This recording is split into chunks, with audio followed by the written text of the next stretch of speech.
Hello and welcome everyone to another episode of the Footy Game Day Squad show. I'm your host Cal, and joining me today, I've finally got my full team back. I've got Kerm, I've got Tom. Fellas, so great to have you back. So great to have the full team here. How you both doing? Nothing better than seeing both your faces on a Wednesday afternoon. Yeah, and likewise, mate. Kerm is back. He's ready to We're go. back, boys. And I was so upset we couldn't talk about the Suns' win in the review show. Mate, I've got what the a polo great on. game. I haven't. Yeah. It's a long week when the Suns win. You got to remember. You got to remember these moments. Oh, yeah, man. It's good to have you back, brother. And yeah, keen to rip in, mate. Let's go. Yeah, I would love for them to get another win and we can see the excitement. You can actually talk through it. But we are here because of Game Day Squad. So Game Day Squad is Australia's currently only fantasy sport platform launched on a blockchain. So we've integrated blockchain and NFT technology into our platform, and we've got an AFL game or a footy game and a rugby league game as well. So if you're into your fantasy sport, which you are if you are here, make sure you are going over there, checking it out. There are free packs, bronze packs, people can start getting involved. Season starts very, very soon. So yeah, really excited for everyone jumping onto that.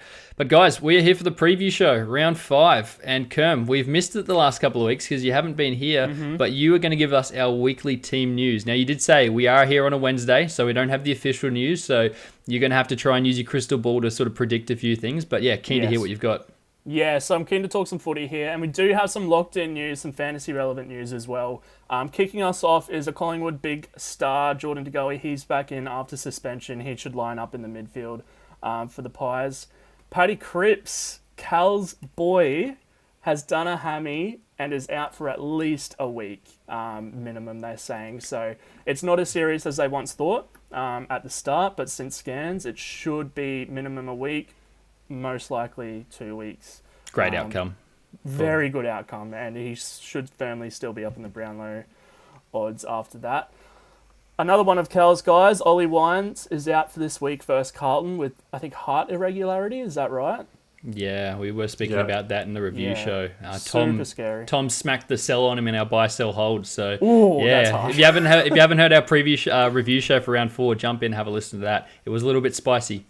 Yeah. So Ollie Wines, thoughts are with him. That's a scary injury or problem to have. So Ollie Wines, rest up. You'll be back better than ever. Tommy Stewart is expected to slot straight back into Geelong's backline after some COVID protocols. And big news out west, Tim Kelly, Luke Shuey and Elliot Yeo are all chances to be listed this week. So that'd be a massive bonus for West Coast who are struggling with injuries and a team list in general. So that's 3 of their big guns and their midfield sorted. So they'll be welcomed back with welcome arms for sure. No, nice little wrap up. All right, I think after that we jump over to you, Tom. You've got something for us. Yeah, mate. And this is quickly becoming my favourite segment on the podcast. It is Pack of the Week. And we get you guys, everyone who's watching this and playing our game, to when you're opening up packs, send it in and we're going to pick the best pack, or I am, every week and reward you with a 3x3 common players pack to get that team even more juiced up. Because if it's not juiced enough, get more players, get them in. And this week, our winner is Dacos, ! Who has gone back to back. And you can see the pack in front of you here, and you can see why we're a little bit excited about this, because I don't think we've stopped talking about Brayshaw since he debuted in round 1. He is a monster. He's picked up a nice juicy Brayshaw there, and the rest of the pack's looking tidy itself. So well done, Dacos, Pack of the Week. And guys, send in your packs. If you want to get free players, you know what to do. Hit us up on all our socials. Everything's down below in the description. And yeah, well done. Congratulations. Yeah, keep sending those packs in. We love seeing the players that you get, and obviously there's a chance there for a few free packs as well. So make sure you're getting them in, socials, Discord, however you want. Got a question for you, Kerm. You've missed the pod, so I'm putting you on the spot here. You are. Yeah, in our review show, I spoke about Bailey Smith being a star, and I said he's 1A, 1B, 1C with Brayshaw and with Sammy Walsh. I wanted to throw you those 3 guys in order, 1 to 3, for your Game Day Squad Dynasty League. How would you rank those 3? Jesus Christ. Walsh, Brayshaw, Bailey Smith. I'm going to go Brayshaw first. Controversial. Yes. I'm a big Walsh fan, and I've spoken about him all pre-season. I know. But Brayshaw's just been electric, and he is an absolute ball magnet. I think he's the best player in Freo already. So yeah, for me, I'm going to put Brayshaw first, then Sammy Walsh, which is controversial because he's not been at his absolute very best so far this season. He's been working into this role. I'm really excited to see how he looks without Paddy Cripps this week. If he can break free from any sort of attention and get the footy like he's used to, I'm going to take Walshy second, and that leaves Bailey Smith, who, frankly, I'm sort of annoyed with and over because he is just so good-looking and talented at the same time. It's just not fair. You can't have everything, mate. Can you just even it out a little bit for the rest of us? But he's been so good so far this season and is obviously so young as well. So you can't go wrong with all three. Not saying that. But for me, I'm going Brayshaw, Walshy, Bailey Smith. And look, let me jump in here because I didn't mention next week what we're looking for in Pack of the Week, and that was a perfect segue into it. We're talking about great young dynasty players, and I want to see the best rookies pack that someone has pulled over the next week. So send them in. Anyone who was drafted this year, we want the best of the best, and I'll be picking out a winner in next review show. And yeah, hopefully it's you and you got that 3x3 common player pack. I love that. And we have not scripted that at all. That is perfect timing. So yeah, no, go us. We are getting the hang of this YouTube stuff. If you are enjoying it so far, make sure you do hit the subscribe, hit that like button. It does help us as we do really try to grow our channel and obviously our platform, GameDay Squad. Alrighty guys, we have question of the round, where in this segment we will ask a hard-hitting question with a fantasy view for the round coming up. I know you guys have been missing a few shows. Did one of you want to jump straight in? Yeah, give it to me. I missed it. I missed doing this. So we spoke about rookies in just before, and one of my favourites so far is Nathan O'Driscoll out at Freo, and there are a lot of good players out at Freo who are young and showing a lot of promise. Brayshaw's one of them, Hayden Young, Jordan Clark. But Nathan O'Driscoll last week just went bang. 14 kicks, 6 handballs, 5 marks, 6 tackles, and 2 free kicks for when he got some midfield time. I just want to see if he can back it up here. If he can get that midfield time again, I think he spent 71% of time on ground, which is his season best. If he can keep incrementing that time on field and spending that time on the ball winning the footy, we could see a lot of value in Nathan O'Driscoll going forward fantasy-wise. So keep an eye on him, see where he lines up at the start of the game, and if he has a big one, I would not be shocked at all. Yeah, he's been really good. Really good. And last week was definitely a bit of a statement game for him, really stepping it up. But my question of the round here, I'm going to the number 1 pick in the draft, Jason Horne-Francis. And last week against my Sydney Swans, he had a belter of a game. Really good game. Best of his career so far. Yeah. This was his sort of welcome to the AFL moment. North came so close to knocking off the Swans, but some late fourth quarter heroics sealed the deal for the Sydney Swans. But I guess my question this round is, after scoring 114 GameDay Squad fantasy points in his last outing, is the triple-digit scoring performance going to be a common theme for Jason Horne-Francis this year? Or will he continue to float around that 80 to 90 average mark, which he has seen from rounds 1 to 3? I like it. We spoke about him a lot on the review show. He had himself a day out. Like, fantasy aside, he had himself a day out. He looked so good. 85% of time on ground as well. So once these rookies start getting that time on ground, I think we're going to see him really performing. Go to the next level, and that's going to be great. Scary to watch. Absolutely. Yeah, well, my question of the round was, is there any chance Port can get a fucking win? No. No, I had to remember fantasy only, so that is not my actual question of the round, but that is the question on my mind. Yeah. But my actual question, can Tim English continue to surprise us all and finish as the year's high-scoring ruckman? Out of nowhere, Tim English now leads the way by about 17 GDS points, and I know he leads the way in Supercoach and leads the way in AFL Fantasy at the moment.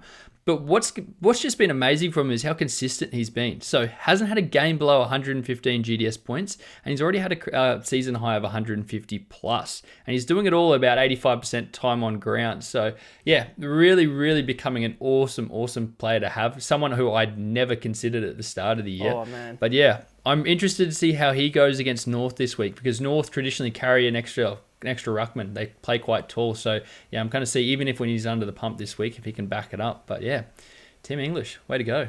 he's been a gem in a year where rucks have just not hit at all. So, like, he's been a welcome inclusion into the top tier of players in fantasy. Yeah, and you're too right. You're too right. Kerm, we are going to roll on to our next segment, which is Rolling Dream Team. And you have been away for quite a while, so I want you to kick things off. Just a reminder, Rolling Dream Team is when we sit down and we have a look at the 22 players that we'd want as our dream squad if we got to handpick them now. Now, we've all kind of taken a little bit of a different approach about this. So remember, I've gone very much the dynasty view. I'm very much thinking about the future. Tom's all in win now. Tom wants that dream team he can pick, and Kerm is somewhere in between. So you get a bit of variety in what we're all looking for. But Kerm, I'm very keen to hear how you've gone because, yeah, we have missed you on the show. Yes, we have. And minimal changes, actually, considering I've not been on the show for a little while. I have been making changes throughout the weeks that I have missed, but the big one this week is I've actually kicked Christian Petracca out after he's had both 2 weeks being shut down. I know it's harsh. It is really harsh. But Christian Petracca is out of my team for now. He's probably going to make his way back in. Paddy Cripps has also gone to the bench for me this week with an injury. But coming in is Ben Keys.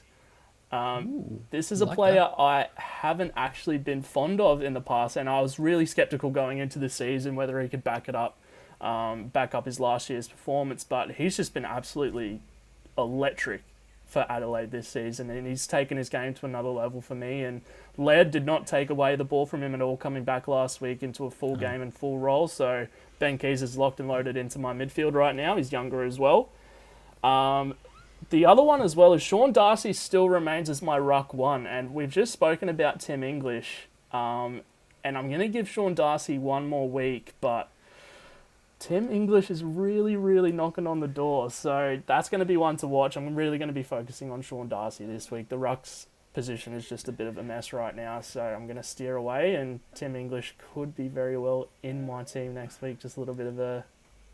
You've jumped the gun on Hot Seat here. I know. So Hot Seat's coming up our next segment, but yeah, you're throwing him on there as well. I'm assuming you got someone different. I've got someone different in my Hot Seat, so... Geez, a few people on it. Yeah, exactly. But yeah, that's what I've done. Petracca out, controversial, Ben Keys in. Yeah, clearly someone was watching the review show and the raps that me and Callum were giving Keys. He's been killing it. He's been really good. Love that inclusion, as you mentioned, with age and the Dynasty platform that we have. What a perfect addition into your best 18. But I'll get into mine. Again, not too many changes this week. I have gone with a swap from I swapped Tom Mitchell to the bench for Jack Steele, who is now starting in the midfield. We saw what he did last week. I think he has another very favourable matchup again this week, and that he's going to score big. So that is, I want to get him in. I would have thought. Yeah, that was an underhanded bird. But mate, you know what they say: the truth hurts. But when we're talking fantasy, Kerm's still celebrating his last win, and you're trying to take away. Hey, look, I'm not talking about game score. I'm just saying production and the opportunity he's going to have against the Suns. You know what will be there, and he's probably going to deliver. A quality player like Jack Steele, need him in the team. But sorry about that little shot, Kerm. Didn't mean it. You're not wrong, though. So it's fair. Yeah, exactly. And my second one is I finally added Aaron Hall to my team after weeks of adjustments. And, yeah, we ended up dropping... Welcome. So I got the stacking. You know, we spoke about that stack, that North Melbourne stack in the back line with Zeeble and Hall and how dangerous that can be just because of how productive both are. So, yeah, they're my two changes. One sub out and then one in. Yeah, nice. I like that. My moves, I've got a theme this week. I was looking at my team, and as opposed to trying to find players, I just took a step back and I wanted to have a look at it big picture.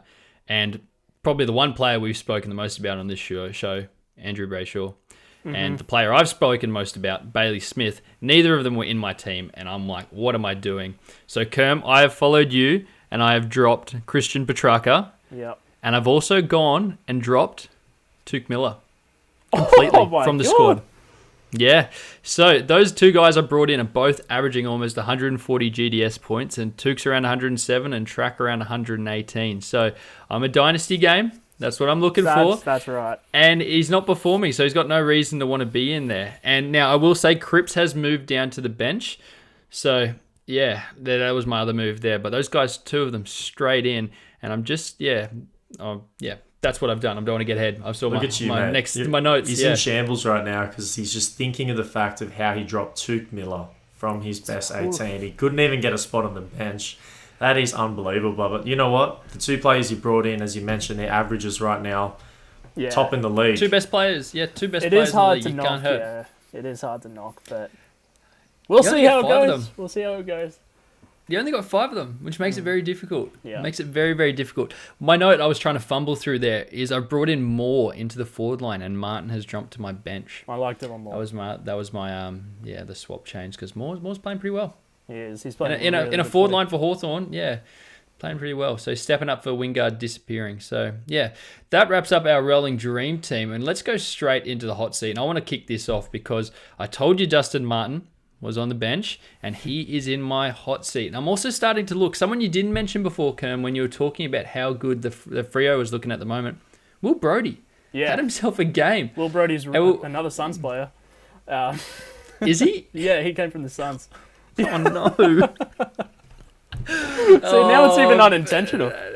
Yeah, damn. There's just so many. It's just so hard to keep track, right? It's like the guys that all left GWS as well. Yeah. But Brodie and Treloar, and I'm starting to think, why is Martin in my team at the moment? And he's not the age of a dynasty player, and he's definitely not playing, so he's not a win now player. So it kind of is like, what he's there for, what's he doing at the moment? Now, I just wanted to make it very clear, it's very important that this is 100% fantasy related. I know what he's going through off the field is bigger than footy, so this is purely just fantasy, and when he comes back, he'll be happy in my team. But yeah, he is on my hot seat, but I'm predicting he won't be there next week because he's not going to play. So his seat is as hot as you can get it. I don't even think he could try and cool it down. Nope. No, not at all. Not fantasy-wise. He's because it's hard because you just don't know what his status is. So if we actually had a time frame and knew what was going on and had details and stuff like that, I think it would be a little bit easier pill to swallow for fantasy coaches. But when you have that unknown, it's just so hard to trust him now. And for someone who carried Ben Simmons all year in NBA fantasy, I'm over it. I'm over that storyline. So yeah, cut my losses. Yeah, that one hurts, man. Dusty's probably one of my favourite players in the AFL, has been for so many years. But you know what? You are right at the end of the day. But I'm going to ride with him. He's a Brownlow quality player. Don't know why he's going to come back. I reckon the Richmond Tigers as well are looking pretty bloody good. Had a great game on the weekend, and if you slot him into that team, I don't see why he's not putting up numbers. While we're talking about Richmond, can I just give you a huge shout out, Kerm, because you have not been here to collect the flowers that you deserve with your pick on Short. I love him. At the start of the year, since you disappeared, he has just gone bang, bang, bang, and he's one of the highest scoring players in fantasy. So I just wanted to shout that out because me and Tom, episode 1 of the review, were like, ooh. And you're like, no, not in the hot seat. He's fine. He'll bounce back, and he has. So yeah, well done to you, Kerm. He's so good. That Hooley role, he stepped in and played it to absolute perfection. So yeah, Jaden Short, he's going to be in my team, my rolling dream team for a long time. Going back to that.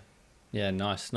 Tom, who do you have in the hot seat this week? Yeah, mate. And look, this guy is a club legend, but we've got our fantasy hats or goggles on right here, and I got to bring him up. It's Joel Selwood, and he's just having a bad year so far. Now, this is understandable because I feel like his mindset has switching from a ball-dominant midfielder, someone who can just come in and do a job every single game, to being the captain and the leader that his team needs him to be this year. But when it comes to fantasy, there are no nice guys, just results. So to start this season, he's on track for either his worst or second worst fantasy season since debuting the AFL in 2007.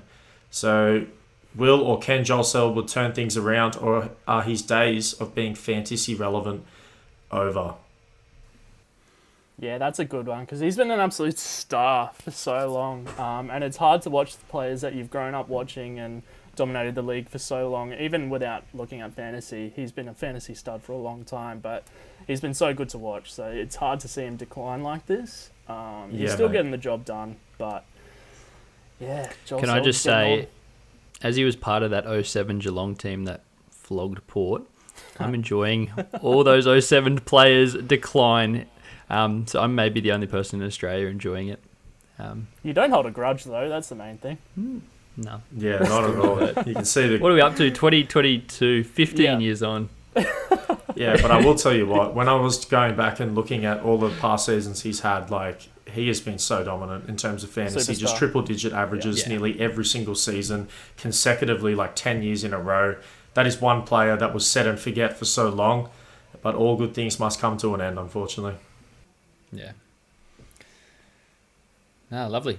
Kerm, your hot seat. My hot seat is Jordan Ridley, who we were pretty high on in the Essendon preview show. As a defender, we thought he was going to be a premium option the way he used his feet and took intercept marks, sort of like a Tom Stewart type player we thought he was going to grow into. And this is sort of might be at the fault of the fantasy community as a whole a little bit, because a lot of us assumed that he was going to take that leap into premium status, but it just hasn't eventuated. He had one good week against Melbourne, actually, surprisingly. He had 18 kicks, 8 marks and 3 tackles. But aside from that game, he just has not reached what we thought he was going to be. And he's spending a lot of time on ground, just not finding the footy like he was last season. And right now, he's just not an option for me in fantasy at all. He's young enough. He's still only 23, so you can have him in GDS and stash him away if you've got him. I just would not be starting him. He's just not consistent enough. He's too volatile, and he's just not reached the standards we thought he was going to take. Yeah, absolutely. Hey guys, if you've made it this far in the video already and you like what we're doing here at Game Day Squad and the platform that we're bringing to you, plus all the content of fantasy, NRL and the footy show that we have reviews, previews every single week, leave a like on the video, subscribe. It really helps us go a long way to reach more people and make our platform even better and bigger than before. And so we've got all of our links in the description for all of our socials. Go down there, check us out, like us there as well. And we've got a Discord as well down below, so check that out. We love talking with you guys on the Discord and seeing, what you guys are doing, what packs, who you're pulling, all of that good stuff. But I'm going to hand it over to you, Callum, because we've got Cal's stat of the week, round 5, mate. And what have you got for us this week? Big stat. Yes. I've got a stat, which we also are on Twitter, which we get a lot of our stats from. A lot of good stuff on Twitter. But my stat this week, guys, 5 of the 6 highest scoring GDS AFL fantasy players are 25 or younger, which is insane. Travis Boak, that one that's not, is the only player in the top 12 over the age of 26. Now, we are a dynasty game, and that just gets me so excited with the current players that are dominating at the moment being the dynasty players. So, yeah, those players and those cards that you do collect in Game Day Squad, you can hold on to them for years. You don't ever have to get rid of them. If you get the 1-of-1 Petrarca or the 1-of-1 Bailey Smith, you've got that card. You've got full say on it for the next 10 years. So, yeah, I thought that was quite crazy, and makes sense. We were talking about all the young players before. I've also got another stat for you. This is a bonus stat that's not on the slides. Ooh. But if you take the top player, so the highest average from each position, so Smith for the midfield, forwards Taranto, rucks Tim English, and defenders Short, that's an average of 23.5 for an age. So the players right at the top are even younger than those guys dominating before, and that's just insane. Our game is in very good hands. Absolutely. What the old boys, mate.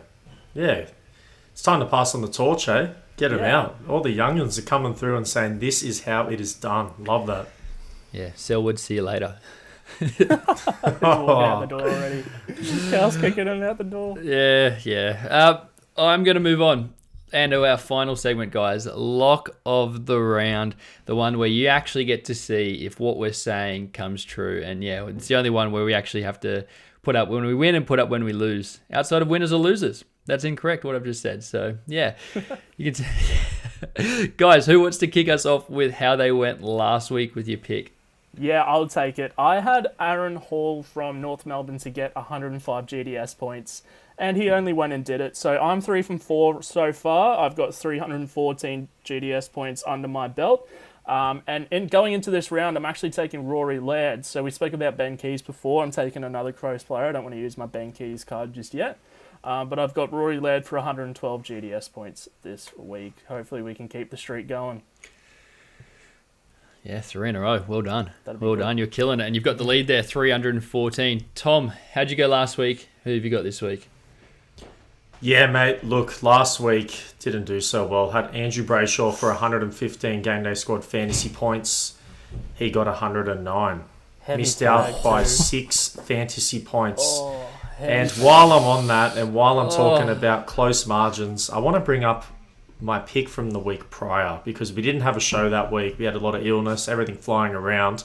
Feeling much better now, all of us, which is great. But I picked Lockie Neal for 115 Game Day Squad fantasy points. And does anyone want to have a guess how much he got? The way you set this up, 114? 113. I missed out that by 2 points. Handball. That is 8 fantasy points for what? 220 points on top of my score. I'm currently coming last. It is not looking good. So I'm going to take a leaf out of Kerm's book here, and I've gone Aaron Hall. I like the matchup that North have this week against the Bulldogs. Well, I don't like the matchup for North. I like the matchup for the backman. Yeah. Hall is going to be eating a lot of the footy up. I'm going him for 105 Game Day Squad fantasy points, hoping to play it a little bit safer because that 115 has been my nemesis and I can't continue to do it. So that's my lock of the round. We love this game. We do. I didn't though last week when I picked, I thought I had Tuke Miller to get 120. I don't even know what Tuke went because I had a look at the stats and he was nowhere near 120, so I wasn't going to put myself to trying to have a look at what he actually got.